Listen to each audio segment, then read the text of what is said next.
Ouch! Paulo, inayawan nga ba ang ex dahil maarte, asyumera, at feeling entitled?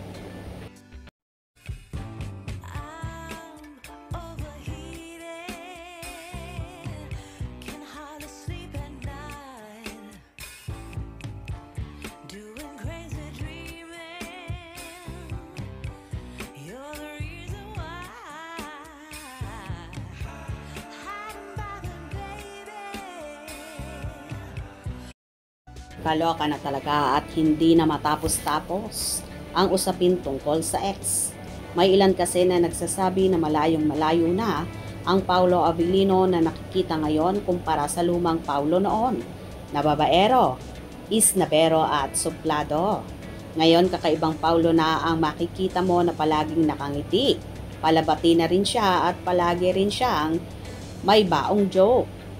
Kahit pa sabihing introvert na tao ang aktor, sabi nga ng karamihan malaking impluwensya daw ang rumored kasintahan ni Paulo na si Kim Chiu sa malaking pagbabago ng aktor. Ngayon, deadmat iwas na raw si Paulo sa Negatron. Kagaya na lang ng di mamatay-matay na issue kay Paulo at sa kanyang ex na di ko na lang papangalanan dahil alam naman ng lahat kung sino yon.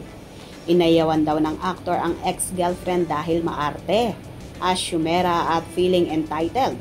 Kaya daw na turn off ng husto ang aktor na naging sanhi ng pag-ayaw at pagtanggi na makasama pa ulit sa project ang naturang ex na yon. Ayon naman sa ilang fans ni Paulo, si girl lang daw naman ang nag-assume na may relasyon sila ng aktor na kahit kailan naman daw ay hindi ito inamin sa publiko. Kaya naman nabash din ang husto ang actress noon dahil dito. At binanggit din kasi ni Paulo sa mga nagdaang interview na ayaw niya sa babaeng maarte at siya ang nagfe-first move kung saan may naging show sila sa probinsya at ang girly Luna ito ang tumakas sa kanya sa harapan ng maraming tao habang nag-show sila at nag-perform sa stage. Kaya dito talaga nangayaw ang aktor at sorry na lang kay girl na to. Anyway, tila kabaligtaran naman sa ex ni Paulo ang napapabalitang karelasyon niya ngayon. Ang katandem niya sa new series na The Alibi walang iba kundi si Kim Chiu.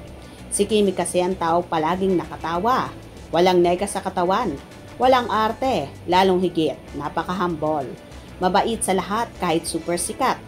Ang ibang bashers ni Paulo, pilit sinisilip ito na kaya daw ayaw bitawan si Kimi kasi maraming proyekto at biyaya ang dumarating sa aktor. Kung saan pumalag naman ang ilang Kim Pao supporters. At sinabing, naging masaya lang talaga si Paulo sa kompanyo ni Chinita Princess at tuluyan na nga siyang na-fall sa dalaga. Hindi sa kung ano paman or sa ngalan ng projects. Ito ay dahil sa ngalan ng pag-ibig kung kaya ayaw na niyang mahiwalay pa sa dalaga.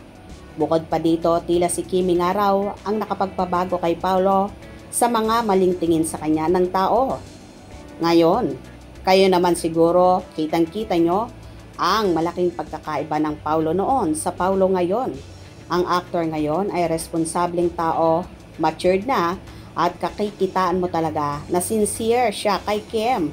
Kaya naman todo ang pag-aalaga, pagmamahal na ibinibigay niya sa actress.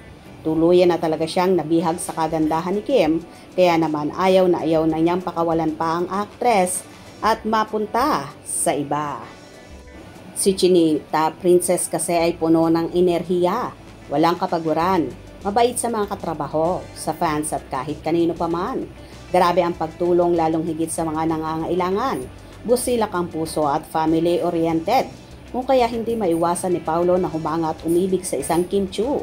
Kung noon pinapangarap at minamanifest niya lang ngayon, kanyang-kanya na. Kaya naman todo bantay talaga ang aktor sa dalaga, natakot nang masungkit pa ng iba. Malaki na talaga ang pagkakaiba ng Paulo noon dahil nga kay Kimi. Anyway, love na love ni Paulo ang multimedia idol, ang kanyang nag-iisang prinsesa. Good job Paulo at hindi ka nagkamali sa iyong pinili dahil nasa kanya na lahat. Kaya swerte mo sa kanya Kaya naman mahalin, ingatan at alagaan mo ang isang Kim Chiu dahil marami ang nagnanais na makuha nila ang actress. Hope you enjoy. Please subscribe for more info.